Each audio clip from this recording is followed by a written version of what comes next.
પાટણ જિલ્લાના સમી તાલુકામાં કેમિકલ માફિયાઓ બેફામ બની ગયા છે।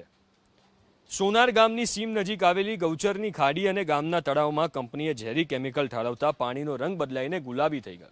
ઘટનાને પગલે સ્થાનિક ગ્રામજનોમાં પણ ભારે રોષ છે। સ્થાનિકોનો આરોપ છે કે આ ઝેરી કેમિકલની અસર આસપાસના ખેતરો સુધી પહોંચી છે। જમીનની ફળદ્રુપતા કાયમ માટે નષ્ટ થવાનું જોખમ છે। ગ્રામજનોની ઉગ્ર રજૂઆત બાદ ગુજરાત પ્રદૂષણ નિયંત્રણ બોર્ડ, એસડીએમ અને મામલતદાર સહિતના ઉચ્ચ અધિકારીઓનો કાફલો ઘટના સ્થળે દોડી ગયો હતો। જીપીસીબીની ટીમે તળાવના પાણી તેમજ આસપાસના ખેતરોની માટીના નમૂના લીધા। તપાસ દરમિયાન ઘટના સ્થળે જ ગ્રામજનો અને અધિકારીઓ વચ્ચે ઉગ્ર બોલાચાલી થઈ। એબીપી અસ્મિતાની ટીમ પહોંચી છે સમી તાલુકાના સોનાર ગામ ખાતે। આપને હું દ્રશ્ય બતાવવાનો પ્રયત્ન કરીશ કે આ દ્રશ્યો જોઈ રહ્યા છો સમી તાલુકાનું જે સોનાર ગામ છે ને તેના બાજુમાં આવેલી ગૌચર જમીનની સીમના અંદર મોડી રાતે જે કેમિકલ માફિયાઓ છે તે કેમિકલને અહીંયા છોડી ગયા છે ને તેને લઈને આજુબાજુ જમીનના અંદર મોટા પ્રમાણના અંદર નુકસાન દેખાઈ રહ્યું છે। આપ જોઈ રહ્યા છો કે કેમિકલ હજી સુધી આ ખાડાઓના અંદર ભરાયેલું છે અને ગામ લોકોને તેની દુર્ગંધને લઈને હેરાનગતિ થઈ હતી। ત્યારબાદ ગામ લોકોએ તપાસ શરૂ કરી હતી। ત્યારબાદ તેમને તમામ હકીકત સામે આવી હતી કે સમી સોનારા ગામની જે બાજુ આવેલી જે જમીન છે ગૌચરની તેના અંદર જે ખાડા કરેલા છે તેના અંદર એ કેમિકલ માફિયાઓ છે તેમના દ્વારા અહીંયા કેમિકલ ઠલાવવામાં આવ્યું હતું ને તે કેમિકલ ઠલાવવાના કારણે આજુબાજુની જમીનને પણ મોટા પ્રમાણમાં નુકસાન થાય તેવી શક્યતાઓ દેખાઈ હતી। ત્યારબાદ ગ્રામજનો દ્વારા મામલતદાર પ્રાંત કચેરીમાં અધિકારીઓને રજૂઆત કરી હતી। ત્યારે અધિકારીઓ સહિતની ટીમ છે તે ગઈકાલે અહીંયા પહોંચી હતી અને તપાસના દોર છે તે શરૂ કર્યો હતો। ત્યાર બીજી બાજુ જે કહી શકાય કે જીપીસીબીની ટીમ છે તે પણ ઘટના સ્થળે પહોંચી હતી ને તમામ કેમિકલના જમીનના ખેતરના છે તે નમૂના લીધા હતા અને નમૂના તે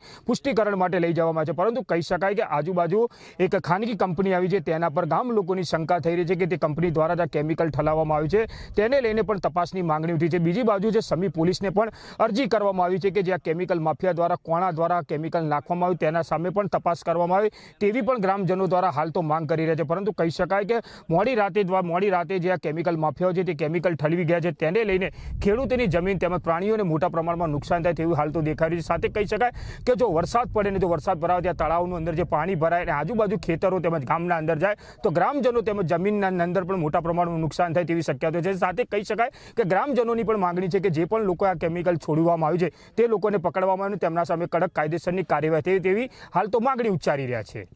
એઝાઝ મંસૂરી, એબીપી અસ્મિતા, પાટણ।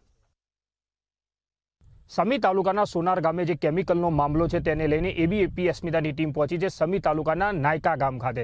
આપને હું દ્રશ્ય બતાવવાનો પ્રયત્ન કરીશ। આપ દ્રશ્યો જોઈ રહ્યા છો જે નાયકા ગામે કેમિકલની જે ખાનગી કંપની આવી છે તેની સામે જે જગ્યા છે તે પડતર જમીન દેખાઈ રહી છે। તે જમીનના અંદર છે તે કે કેમિકલ છોડ્યું હોય તેવા દ્રશ્યો સ્પષ્ટપણે દેખાઈ રહ્યા છે।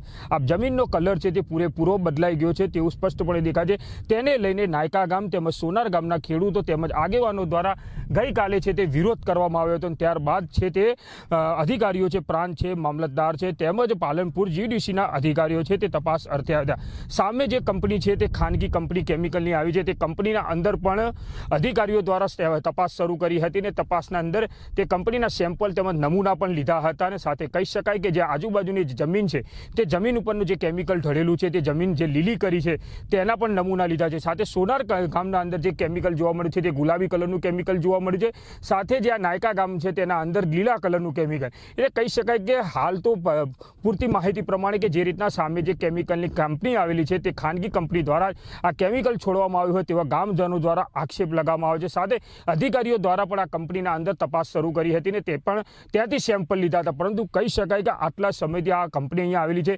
તેની અત્યાર સુધી કેમ જીડીસી દ્વારા કોઈ તપાસ કરવામાં આવી નથી કે કોના દ્વારા કેમિકલ છોડવામાં આવે છે તેની પણ તપાસ કરવામાં આવી નથી। સાથે સ્થાનિક મામલતદાર હોય પ્રાંત અધિકારી હોય તેમની પણ જવાબદારી હોય છે કે આ કંપની છે તે અહીંયા આવેલી છે તેમજ આજુબાજુના ગામના અંદર જે રીતના કેમિકલ છોડવામાં આવે છે તેની પણ ધ્યાન રાખવાની જરૂર છે। પરંતુ કહી શકાય કે અધિકારીઓને પણ કંઈક જાણ ના હોય અથવા જાણ હોવા છતાં પણ કોઈ કાર્યવાહી ના કરી હોય તેવું પણ દેખાઈ રહ્યું છે। સાથે કહી શકાય કે આજુબાજુની તમામ જમીન છે તે વાવણી લાયક જમીન છે તે તમામ જમીન છે તે હાલ તો કઈ વાવણી લાયક રહે તેવી દેખાતી નથી। સાથે કહી શકાય કે જે અહીંયા કેમિકલ નાખવામાં આવ્યું છે તે છુપાવવા માટે તેને ટ્રેક્ટર દ્વારા ખેડી નાખવામાં આવ્યું છે અને તે જમીન છે તેને ઉલટપુલટ કરી દેવામાં આવી છે। એટલે કહી શકાય કે જે રીતના હાલ તો શંકાના ડાયરો કહી શકાય કે જે સામે ખાનગી આવેલી જે કંપની છે તેના પર હાલ તો નજર રાખી શકાય। પરંતુ કહી શકાય કે અધિકારીઓ છે હવે કઈ દિશામાં તપાસ કરે તે પણ જોવાનું રહેશે। હાલ તો કંપનીના સેમ્પલ પણ લઈ જવામાં આવે છે સાથે જમીનના પણ સેમ્પલ લઈ જવામાં આવે છે। હવે જે જોવાનું રહેશે સેમ્પલના અંદર કંપની ક્યાંક દોષી નીકળે છે અથવા કોના દ્વારા કેમિકલ ઠલવવામાં આવે છે તેની સામે પણ તપાસના દોર શરૂ થઈ શકે છે।